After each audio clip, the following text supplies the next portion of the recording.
Hello, Mr. Eddy. Before we start our midterm test, let us introduce ourselves. My name is Clarisse Michelle Effendi. My name is Shakila Zafifa. We're majoring in management. Okay, Shakila, I would like to ask you some questions. So the first question is, tell me at least 4 skills that are important for the success of your study and why. Thank you for the answer, Clarice. I want to answer your question. In my opinion, there are 4 important skills that can help you succeed in your studies. The first skill is the management. Why management? Because this is about planning your time so that you don't end up rushing at the last minute. When you have this skill, you can plan your time better and make sure everything gets done in a manageable way. For example, if you have tests in 2 weeks, instead of cramming everything the night before, you can study a little bit each day. This way, you have time to really understand the material and won't feel so stressed or feel pressure, I guess, when you're taking the test. The second one is public speaking. Maybe now you might think public speaking doesn't have much to do with studying, but it does. When you can explain what you've learned to others, like in class discussion or study groups, you're actually helping yourself understand the material better. For example, when you teach a friend something new, you're making sure you know it well enough to explain it clearly. Third is critical thinking. This skill is about more than just memorizing facts. It's about really understanding them. For example, if you are studying management, instead of just learning that a company should reduce costs to increase profit, you can ask a question like, what are the long-term effects of cutting costs, or how will reducing costs impact employee morale or product quality?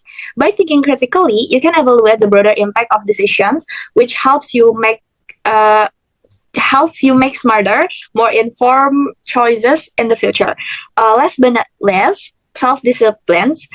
Even with a great study plan, you need the discipline to stick to it. For instance, if you set aside time to study but get distracted by your phone or your social media, you need discipline to stay focused and follow through. Over time, this helps you stay on top of your work and improve your results. Thank you. Okay, thank you for your answer. So the next question is, what does it mean to be good with money? Please explain. Okay. The answer is being good with money means managing your finance wisely by budgeting, prioritizing essentials, and saving regularly. It also involves avoiding unnecessary debt and making responsible financial decisions like investing to grow your wealth. Overall, it's about having control over your money and planning for both your current needs and future goals. Okay, that's it. Uh, okay, Clarice, I want to ask your questions too. Okay. The first question is, tell me your school year starting from your kindergarten for to the present time. Okay, my education journey started when I was 3 at Paris Indah School for playgroup and kindergarten until I was 5 years old. I don't remember much from that time. Mostly I do play, coloring, and just having fun. And at the age of 6, I went to Paris Indah Elementary School and graduated when I was 12. And elementary school was great. I joined a lot of activities such as scouts, flag raising, and performances. And for middle school, I went to Paris Indah Junior High School, and I only did classes offline until I was 8th grade, and the rest was online because there was COVID, and so I don't have many memories at that time. And after that, for high school, I went to SMA Negeri 2 Kota Tangerang, majoring in social studies because I like to study social science. And I had a lot of fun there, like joining committees, organizing events, and also meeting new people. Most of my high school memories are really positive and unforgettable.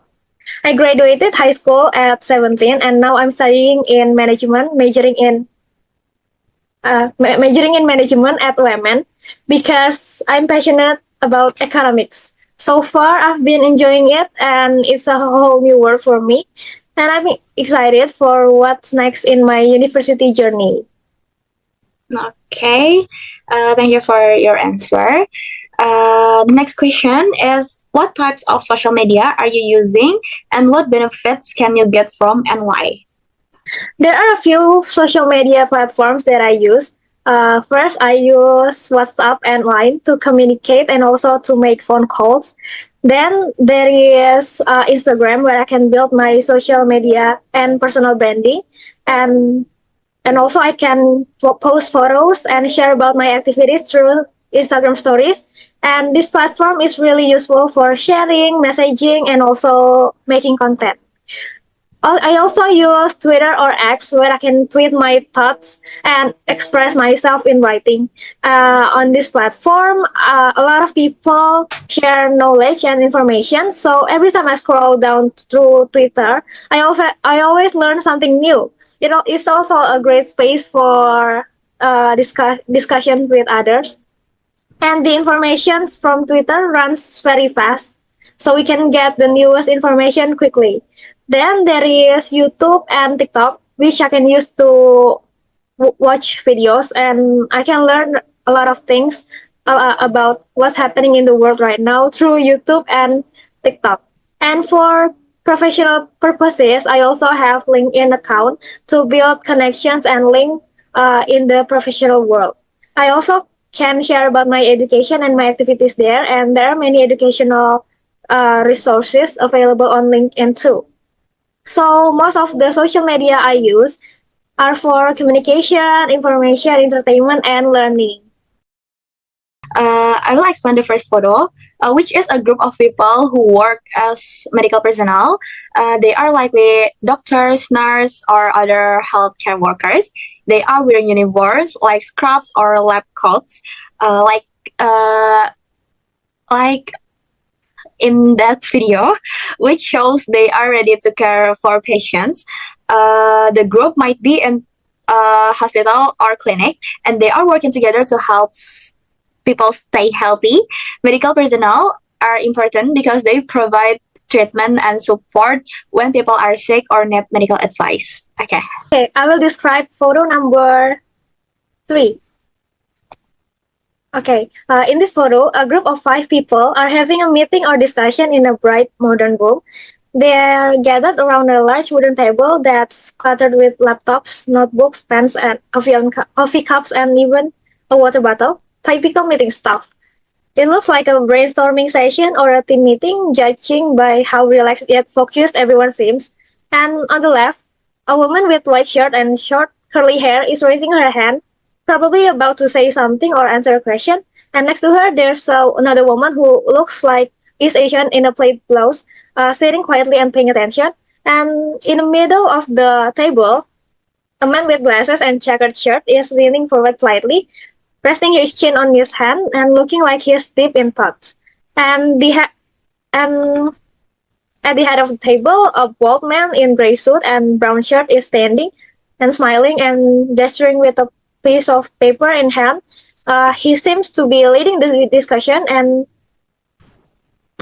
leading the discussion. And lastly, on the right, there's a blonde woman in gray turtleneck is holding a pen, smiling and looking like she is ready to jump with her ideas.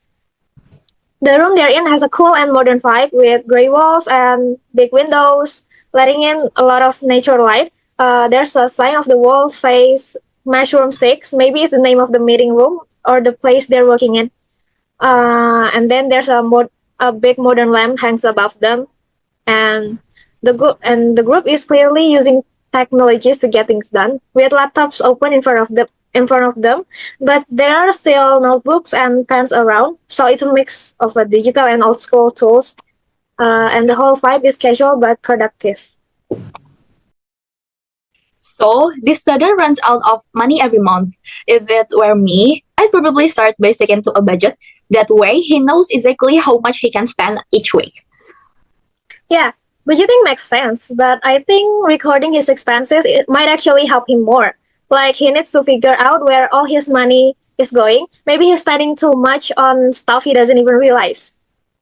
Uh, that's a good point. If he writes down everything he spends on, he could spot where he's wasting money. But don't you think budgeting is still the first step? Otherwise, he might just keep overspending and not even realize it. Yeah, it's true, but if he's tracking his expenses daily or weekly, it might help him to stick on the budget better. He'll see how much he has already spent and be like, okay, I gotta slow down now. Okay. Yeah, I see what you mean. So maybe he needs both, right? Set a budget at the start of the month and then track where the money goes. That way he's not blindsided by the end of the month. Yeah, exactly. And also, maybe he should focus on shopping smarter too. Like, look for deals or avoid buying stuff impulsively. Sometimes people just spend without thinking, especially when they're out with friends. Yeah, avoiding impulse buys would definitely help. Plus, he should also stop wasting money on unhealthy habits, like instead of ordering takeout or going to coffee shops every day, he could cook at home or make his own coffee. That stuff adds up fast.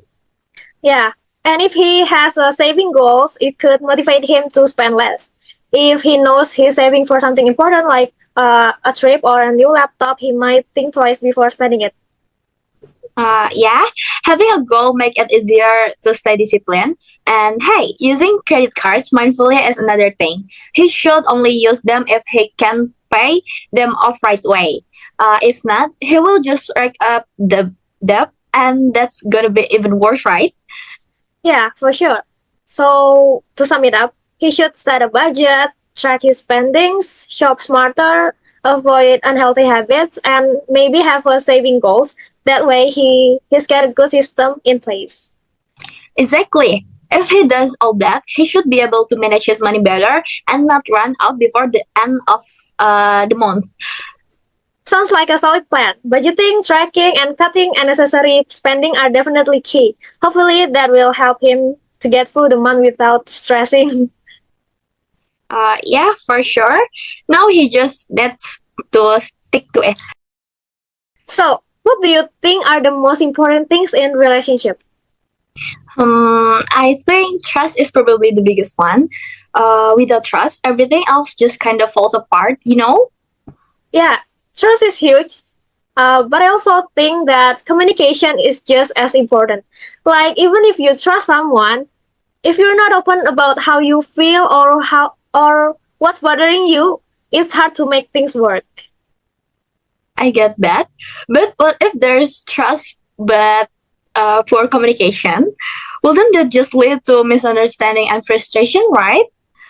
Yeah, exactly. That's why they go hand in hand. If you have both trust and good communication, you can work through almost everything. It's when one of those is missing that issue start building up. Yeah, I can see that. I think respect is another big one, though. Like if you don't respect each other's opinion or boundaries, it's hard to building a strong relationship. Yeah, true. Respect is key. I mean, even during disagreements, if there's respect, you can have a healthy argument without turning it into a bad or worse. Right? I agree with that statement. It's normal to have disagreements, but how you handle them makes a difference. Respecting each other's perspective instead of trying to win the argument makes things better in the long run. Yeah, totally agree. And I also think honesty plays a big role too. Even with trust and respect, if someone is not being honest, it's all kind of pointless. Uh, yeah, being upfront about things, even the small stuff, makes a big difference. It prevents bigger problems down the road. Exactly. So we've got trust, communication, respect, and honesty. I think those are the core things. What about compromise? I feel like that's another important one. Yeah, for sure. No one's gonna agree on everything all the time. So learning to meet halfway is important too. Otherwise, one person always feels like they've giving up something. Maybe. Exactly. If you're compromised, it shows that you're both willing to do the efforts to make things work. it can always be one-sided. Right. So trust, communication, respect, honesty, and compromise. I guess that pretty much covers the most important things. Yeah, those are the foundations of a healthy relationship. Agreed. If a relationship has all of that, it's definitely on solid ground. Yes. Okay, thank you. Thank